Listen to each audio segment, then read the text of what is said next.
Two of the NFL's fiercest rivals getting together for the first time in 2023, a special occasion on Turkey Day at Lumen Field. We're going to be breaking down Seahawks 49ers on Thanksgiving Day here on our latest Crossover Thursday installment, Locked On Seahawks, Locked On 49ers. You are Locked On Seahawks, your daily Seattle Seahawks podcast. Part of the Locked On Podcast Network, your team every day.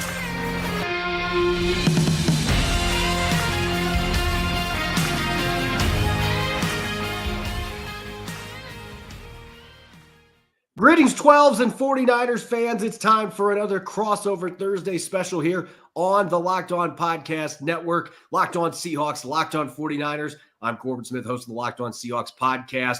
We're not going to have both Locked On 49ers hosts for this crossover, but we do have Eric Crocker, Locked On 49ers. We're going to be diving into a Thanksgiving special at Lumen Field. First time the Seahawks and the 49ers get together this year. This episode being brought your way by Prize Picks, the easiest and most exciting way to play daily fantasy sports. Go to prizepicks.com/LockedOnNFL and use a code all lowercase LockedOnNFL for a first deposit match up to $100.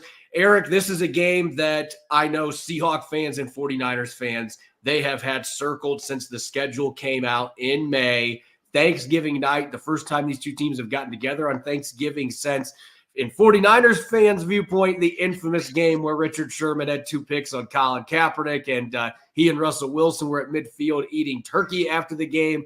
I know that 49ers fans did not necessarily love that, but that was the way the Seahawks vibe was back in that time period when they were competing for championships. And this is a game that both teams are going in a little different directions coming out of last weekend. The 49ers have had a very up and down year. You start 5-0, then lose 3 straight games. Then the last 2 weeks have looked like the team that started off 5-0, ripping off a bunch of points against the Jaguars and the Buccaneers. The defense is playing really well. Where are things at right now for this 49ers team going into this matchup that carries first place weight? If the Seahawks manage to win this game, they're in first place. The 49ers win. They're now 2 full games in front of the Seahawks in first place in the NFC West. So clearly a really big game coming up at Lumen Field. Yeah, I think if you kind of check the pulse of the 49ers, especially heading into the bye week, coming off of 3 straight losses, people are starting to hit that panic button a little bit. But this is a team that definitely they got a little banged up at a certain point. And I think the bigger question is, can they withstand injuries and how well can they play through them? That's something that they have yet to really be able to answer. But aside from that, when the team is relatively healthy, which they are right now, you have your big dogs, Deebo Samuel back, Trent Williams back. Your quarterback is playing at a very high level with all of those guys at his disposal. They traded for Chase Young at the trade deadline. Things are trending back upwards for the 49ers. And I would say that the morale around either the team, their spirits, and the fans are sky high at this very moment right now. And it definitely helps with Brock Purdy coming off of a game where he was nearly perfect for an entire game against the Tampa Bay Buccaneers. Yeah, it was a very similar game for him compared to the one that he had at Lumen Field on Thursday night last December, where it just felt like everything he was throwing, wide open receivers, and the Seahawks had no answer on defense. And I can say from Seattle's perspective, you would think the morale, I think from a fan base perspective, the morale is pretty low right now because they just got swept by the Rams, who had the 49ers on the ropes earlier this year, and they couldn't finish that game off. The Rams are one of those teams that I think are better than their record suggests, but still, the morale from the fans is not very good considering the Seahawks were ahead 98% of that game, and they found a way to lose it at the very end. Geno Smith is banged up. Ken Walker III banged up. So morale not great for fans, but it still seems like Pete Carroll and the players are still feeling pretty good despite what happened on Sunday. They were eager to get right back to work here, play on Thursday night, and they understand how important this game still is because even though they lost that game, as I mentioned a few moments ago, Croc, this Seahawks team can be in first place coming out of Thursday night if they can find a way to put everything together, and that has been the biggest issue for this football team. They have not been able to play 4 quarters on either side of the football, particularly on offense. They haven't been able to play more than 1 quarter in most games this year, and it's just been so inconsistent. Can they, on short week prep, find a way to put everything together with a quarterback that's not at 100%, or if Drew Lock somehow has to play in this game, I expect that Geno Smith is going to start. He looked fine in that last drive on Sunday when he came back in the game, had a few days to rest here, but can the Seahawks get that offense to play to its potential? Because that has really been the thing holding this team back, not the defense. Can the offense get it done against one of the best defenses in the NFL? That, to me, is really the biggest storyline with the injuries they're dealing with on offense, too. Ken Walker III, I do not expect to play in this game. Can the other running backs pick up the slack? Can Geno get the job done? And can Shane Waldron call some good plays after his scripted plays are done? That has been the biggest issue here for this team. And there's a lot of ifs here going into a game against a really good football team.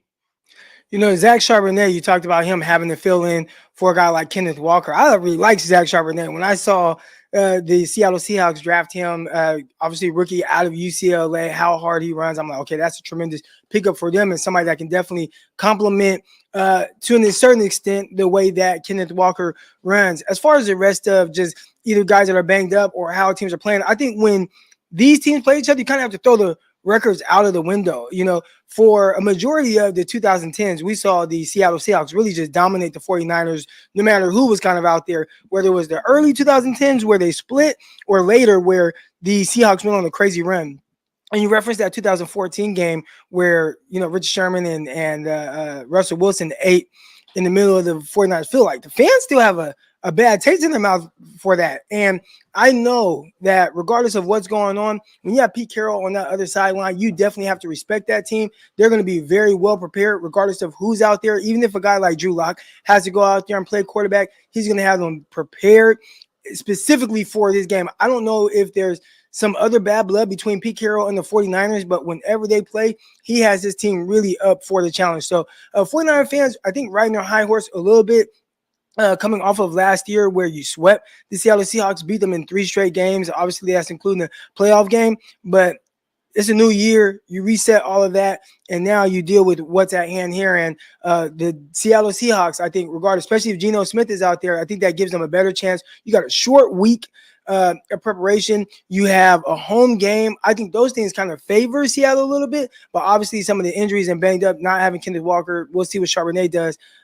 There's going to be a little back and forth, I'd assume, throughout this game. So I'm excited to kind of see how they come out, especially with the first couple of drives, because I think that's going to set the stage for the rest of the game. You mentioned bad taste in the mouth. I don't care what Pete Carroll said a couple days ago. The entire offseason was catered to trying to close the gap on the 49ers with going out and aggressively pursuing Draymond Jones and making some of the moves they made in the draft, getting Devin Witherspoon. They wanted to have an aggressor at all 3 levels of the defense that could really help this team close that gap, because physicality was the biggest issue, the biggest gap between these two teams last year. And we saw that in a playoff game. The Seahawks were ahead at halftime, and then the 49ers punched them in the mouth time and time again in the second half. You know, the players that were on this team in January and the coaching staff as well, they have had this game circled, and they're going to be upset with the way things happen on Sunday too. So I do think that the bad blood might get ratcheted up to another level in this game, just because of the fact that, you know, the Seahawks, they are, I don't want to say desperate, but to stay in the NFC West race, they have to win this football game, and they've got to find a way to get things going. So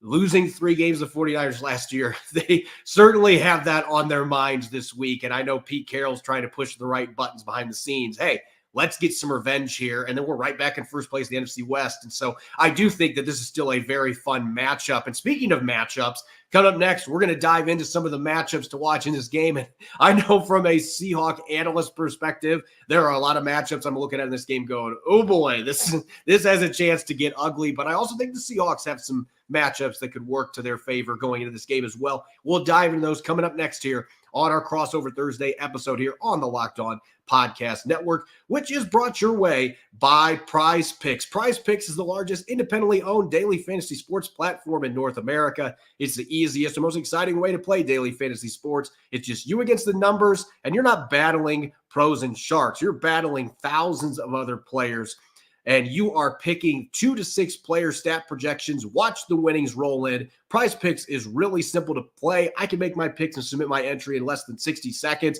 And now the basketball season's here. You can do football and basketball combo projections from the Specials League. So, for example, I can have Steph Curry and DK Metcalf at 10.5 three-pointers plus receptions. Want to play alongside some of Prize Picks' favorite players like rapper Meek Mill? You can now find community plays under the promos tab of the app to view entries from some of the biggest names in the Prize Picks community each week. It's an absolute blast, and it's an easy way to enjoy daily fantasy without any hassle and land quick winnings. Go to prizepicks.com/LockedOnNFL and use the code LockedOnNFL for a first deposit match up to $100. That's prizepicks.com/LockedOnNFL and use the code LockedOnNFL for a first deposit match up to $100. Prize Picks, daily fantasy sports made easy. You're listening to Crossover Thursday here on the Locked On Podcast Network. Locked On Seahawks, Locked On 49ers. I'm Corbin Smith of the Locked On Seahawks podcast. Glad to be joined for today's show by Eric Crocker of Locked On 49ers. This is certainly a matchup, as I've been saying time and time again, that both fan bases, every year you circle the games between these two teams. But this year in particular, getting that first Thanksgiving matchup since 2014, that infamous game with Sherman and Wilson eating the turkey legs at midfield. As you mentioned, Croc, that is still something that fans are very bitter about in Southern California. But going into this rematch, let's talk matchups here, because these two teams are very familiar with one another, and yet there are some new faces on both teams that are going to be re-entering this rivalry and maybe reinvigorating it a little bit. And that makes it an interesting game to watch on Thursday night. Yeah, definitely. And I think it kind of starts with the 49ers and their defensive line, adding a guy like Chase Young to this rivalry, right? Like traded for him at the deadline, was able to get him for a comp third-round pick. And so far, the early returns have been very positive. You know, multiple sacks in these games. He's really complimenting Nick Bosa very well. Hasn't had to be a guy that plays every single snap, but when the 49ers are out there and trying to pin their ears back to get the quarterback, he's making a presence there, and I think he's actually making it a little bit easier on even some of the other guys, like Javon Hargraves. He's a new guy to this rivalry as well. Eric Armstead, definitely very familiar with this rivalry since he's been with the 49ers since 2015 or so, 2014. He's been around for a long time, so the longest tenured 49er, he's seen the Seahawks a lot, but those other couple guys right there are really going to help. Again, Javon Hargraves and Chase Young, and see how they match up against a young offensive line from the Seattle Seahawks. Yeah, the Seahawks have not had their starting offensive line, all 5 projected starters, since halftime of week 1. Now, I don't know if Abraham Lucas is going to be back for this game. He's been practicing now for a week and a half. I think if this was a Sunday game, there's a very good chance that he is back in the starting lineup. But since it's a Thursday night game, short turnaround, he wasn't ready to play Sunday. I find it hard to believe he's going to be ready. So I expect Jason Peters and Stone Forsythe are going to be rotating at that right tackle position, which scares you, going up against what the 49ers have at those edge positions, adding a guy like Chase Young. And I know Seahawks fans were like, really? A comp third-round pick and you get Chase Young? But that's the way that it went. And the Commanders were just giving up some of their players, just trying to get as much as they could with little leverage at that point. So 49ers add another stud, former Ohio State rusher. So he and Bosa now get to play together again. The Seahawks have to deal with those guys. They got to deal with Hargrave. They got to deal with Armstead, who has killed them over the years. So this is clearly the matchup that favors the 49ers, especially against an offensive line that is still not at full strength for the Seahawks. I think if you're looking from Seattle's perspective offensively, though, there is a major injury that the 49ers suffered. Fonga now out for the season with a torn ACL, a player that I hold in very high regard. I think he's one of the best young safeties in football. He's played really well against the Seahawks. He had a forced fumble on Geno Smith last year on a blitz. He's picked him off before. He's not obviously going to be available now for the rest of the season, and that means that Jair Brown is going to have the opportunity now to be the starter for the 49ers. I look at that and think, look, Seattle has not used their tight ends worth a darn for about 6 weeks. If there's a game where they finally decide, you know what, Noah Fant and Colby Parkinson and Will Dissly are all pretty good tight ends. Let's get them involved in the passing game. That neutralizes those pass rushers a little bit. If there's a game where you finally wake up and start using those guys, I think that this could be a game where you're able to do that because the 49ers now have a backup in at safety, one of their best defensive players out for the season. That might be an area where the Seahawks can exploit a advantage for them on offense while also neutralizing the biggest advantage for San Francisco defensively. Well, one thing we saw Tampa Bay do, especially when Talanoa Hufanga went out, was they attacked Jair Brown vertically with their slot receiver. So when I look at a guy like Jackson Smith and Jigma, he's a talented first-round pick out of Ohio State. This might be an opportunity for them to try to match Smith and Jigma on Jair Brown vertically somehow, right? 49ers run a lot of quarters coverage. Now, at some point, quarters coverage turns into man, but when you have a slot receiver pushing vertically on the safety, it kind of has a two-way go, and the safety has to play more honest. So if I'm the Seahawks, can we figure out a way to match him up vertically and maybe having an advantage there in the secondary? Outside that, I think Jair has done a good job. He rebounded after getting beat vertically last week, had an interception that really kind of sealed off the game for the San Francisco 49ers in the end zone, picking off Baker Mayfield off of a deflected pass. So I think he's kind of going to be the X factor for the 49ers. How does he play in the first opportunity to, be a part of the game plan, be in there full time, understand like, hey, this is what they're going to be asked of me, because prior to last week, he didn't have any real significant time on getting any real defensive snaps. Most of it was special teams. It's weird that I'm going to be saying my X factor is on the defensive side of the ball. And he's a guy the Seahawks paid $51 million this offseason. But Draymond Jones has had kind of a quiet year. And there have been some games where he's been more disruptive than his stat line shows. This last game on Sunday, watching live, I didn't think he did much against the Rams, but he had a handful of pressures in that game, made a couple nice plays against the run. But he's been playing off edge some, since Uchenna Nwosu's been out for the year now for almost a month. They have been using Draymond Jones there. And I look at the matchups. Obviously, Trent Williams, he is still one of the best tackles in the NFL. But the 49ers lost Mike McGlinchey in the offseason. And if there is a position where I feel like the Seahawks can take advantage of the 49ers, they've got guard injuries right now that they're dealing with. You've also got a new starting right tackle. Draymond Jones is going to be that movable piece that's going to play both inside and out. He is the X factor to me in this game because they didn't have him last year. Brock Purdy was able to just sit back there and pick him apart.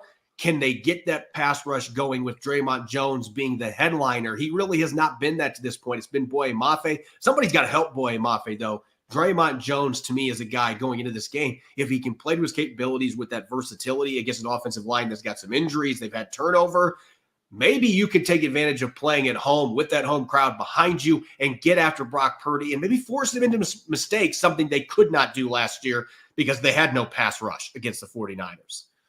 Yeah, 49ers last year had Aaron Banks playing terrific. He was a second-year left guard at that time. This year, he started off the season playing well again. Well, he's out. He's been out with a turf toe injury, and John Feliciano, who has filled in for him, has actually done a really good job. Where the issues on the 49ers offensive line has been, and this is where maybe Jones and even Boye Mafe can kind of take advantage of, is the right side of the 49ers offensive line.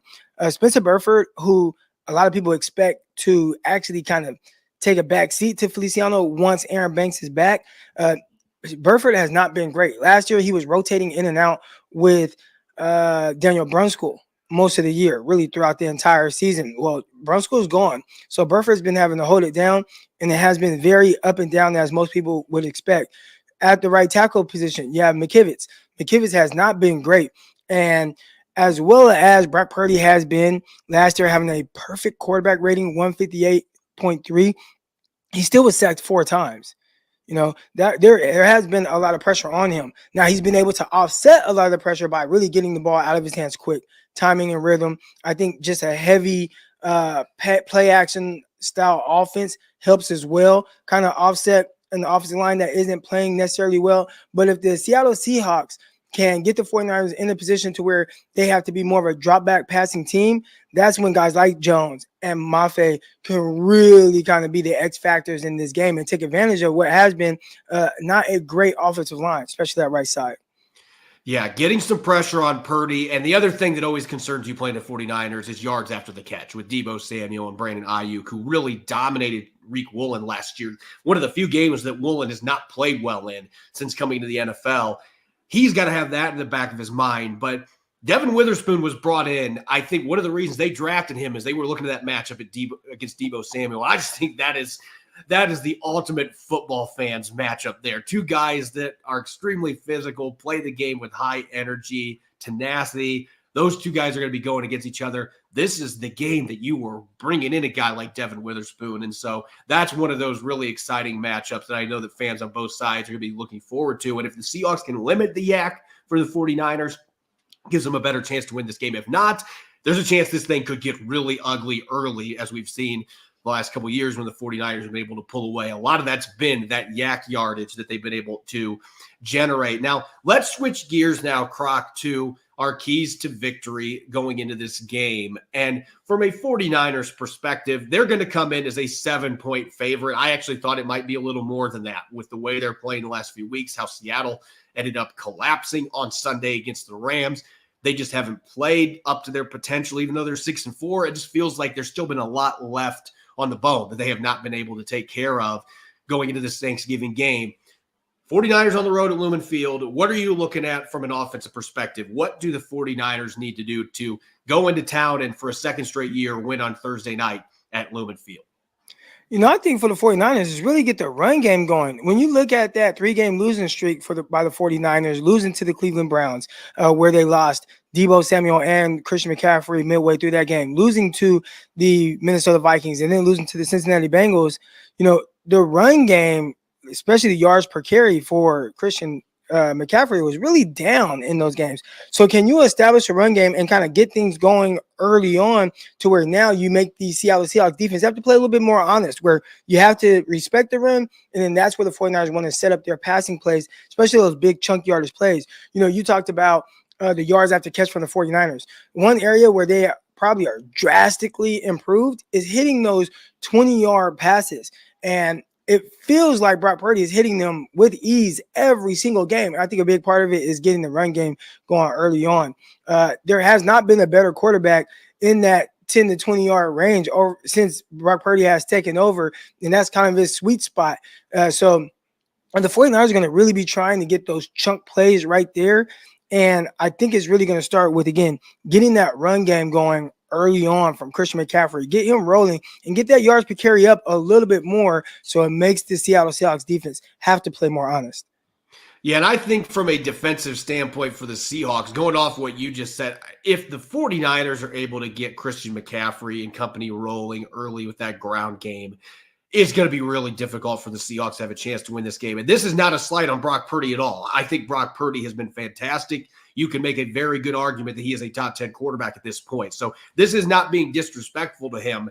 This just tells you the talent that the 49ers have. Going into this game, I feel like the Seahawks' number one priority has got to be slowing down Christian McCaffrey. They cannot let that run game take over and have the play action coming off it, because we saw last year when these two teams met, when the 49ers were able to get that run game going and the play action, the Seahawks had no answer. And that's when things got away from them. These games were close, and then suddenly they weren't.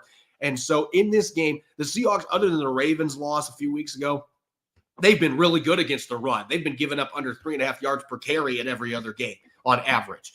But this is going to be that test. Can you avoid what happened against Baltimore? Playing at home is going to help your cause, but can you get off your blocks? Can you play consistent gap responsibility and put the ball in Brock Purdy's court? Allow your pass rushers maybe to get after him a little bit more because the run game isn't overly effective. And I think this is a game you've got to create at least one turnover in plus territory. You're the underdog.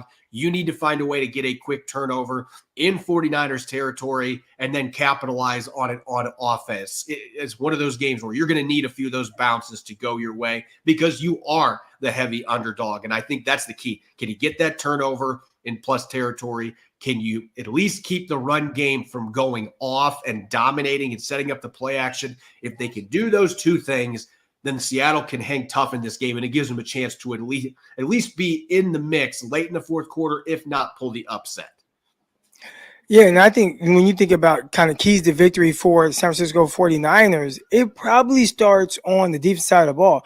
Think about the losses the 49ers had, especially the last two, the one with the Cincinnati Bengals and the other one against the Minnesota Vikings. Like, they just could not get off the field at all. So defensively, the 49ers are going to have to really slow down guys like Geno Smith, especially if he's out there. When you watch how Geno Smith was able to play against the 49ers last year, I understand everybody's going to look at the results and they were 0-3, but he was very, very, very efficient. He was, very high completion percentage in those games. If that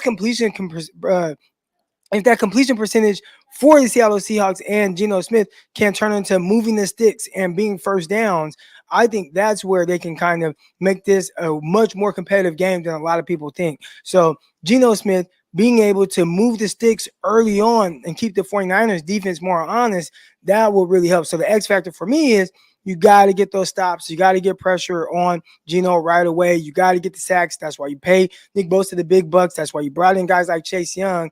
The defense is going to be that X factor early on in the key matchup for victory, in my opinion.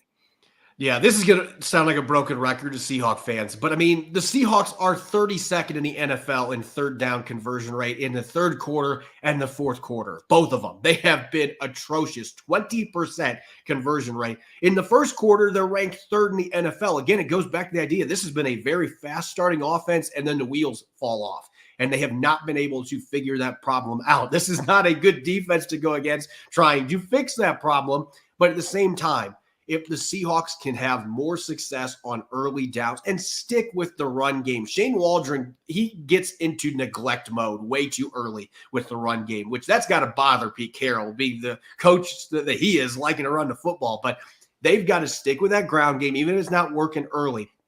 Try to get some positive plays on early downs so you're not in those really bad third down situations. They need manageable third downs, and Geno Smith has shown that he can convert those. But if you're consistently in 3rd and 10 and plus against this defense with the pass rushers they've got, that is going to be a recipe for disaster. So I think it isn't even just about the third down conversions. It's about early down efficiency and avoiding the turnover. That is what killed them last year in that game at home. Seattle had a chance to maybe go down and tie or take the lead, and then Travarius Ward returns a fumble from Travis Homer for a touchdown, and you have that huge swing. Seattle did not recover after that point. You can't have back-breaking turnovers like that in this football game if you want to have a chance to win. If they play clean football and they're able to improve on their third down conversions, play better on early downs, Seattle has the weapons to be able to compete with San Francisco, but we just haven't seen that consistency. Could this be the game of all games where they find some consistency?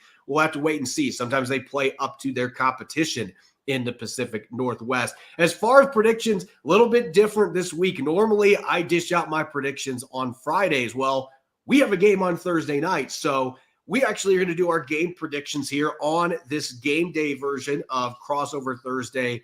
Seahawks are 7-point underdogs going to this game. Croc, what do you think happens tonight in this game between two bitter NFC West rivals? Do the 49ers cover that spread, or do the Seahawks end up playing much tougher than expected, or even pull the upset in this game?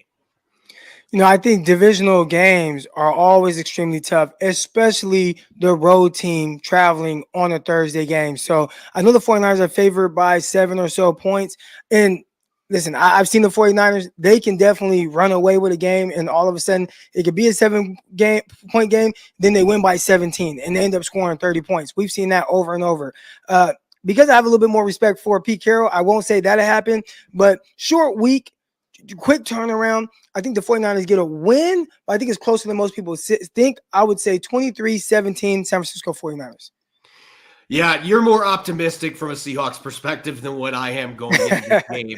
Probably more optimistic than most people, but that's more of my respect for Pete Carroll and his ability to get a team ready at home on a short week. I think this is a really tough game to prognosticate because I have seen the Seahawks struggle against the Rams throughout the Sean McVay era and then turn around and play outstanding games against Kyle Shanahan and the 49ers. It has been yearly, other than last year, that the Seahawks have found ways, they lost to the Rams, but then they go in and they beat the 49ers. I don't expect that to happen in this game. I think it ends up being a double-digit game. I'm going to go with 30-20 being the final score, but I think it is going to be close up until late in the fourth quarter. I think the 49ers are going to make that knockout punch late. I do think Seattle is going to be able to get a few big plays in the passing game. And I think they're going to be able to find some ways to orchestrate better pass protection, to give Geno Smith time to make those throws.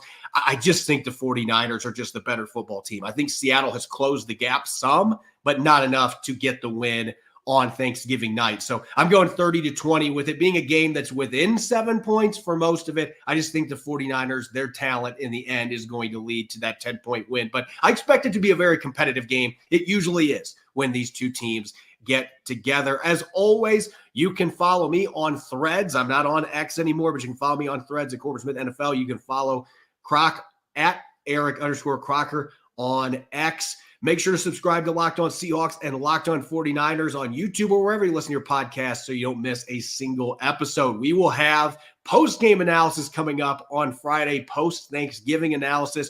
Both of us might be a little bloated after the festivities on Thursday, but we will have our shows coming up on Friday, so make sure that you are listening in. Thanks for tuning in here. Happy Thanksgiving to everybody. Go Hawks, go Niners.